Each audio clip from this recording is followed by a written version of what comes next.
Well, there's nothing super compelling in theaters right now, so let's talk about RoofMan.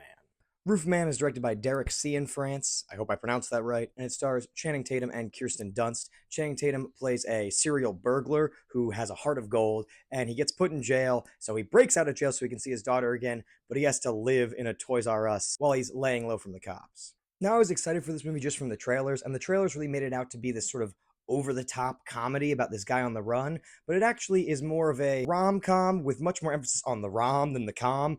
If I'm being honest, I don't have a ton to say about this movie. You know, movies that are really good or really shitty are a lot easier to review than a movie that's just pretty good. You know, it's a fun little romance. I tend to like the whole cast. Peter Dinklage plays Kirsten Dunst's boss, and he's a bit of an asshole all the time and sort of comes around at the end. It's nice to see Ben Mendelsohn playing just a normal, friendly guy and not, a guy who's trying to extract calcite from Gorman as efficiently and ruthlessly as possible.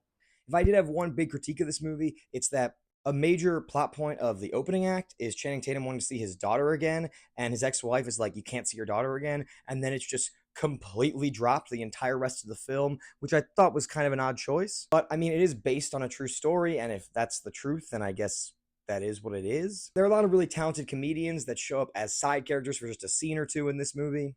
I also really liked Channing Tatum's relationship with Kirsten Dunst's daughters. I thought that was really cute. And, they don't really like him because he's not their real dad. And then he sort of wins them over, even though he's a criminal, because he has a heart of gold. And also, they don't know he's a criminal. Again, it's a pretty generic movie. And honestly, if you like a good romance movie that's heartfelt, this is going to be a good movie for you. I really wouldn't recommend rushing out to see it in theaters, but this honestly is the perfect airplane movie. 3 months from now, if you're on a Southwest flight and they have Roofman on there, you're going to have a good time. My other big complaint, and this is more AMC's fault, the movie didn't actually fit the screen. Like, it was the same ratio, but it was just shrunk down. And I'm like, either move the curtains to make the screen smaller or move the projector close. There has to be some sort of answer here.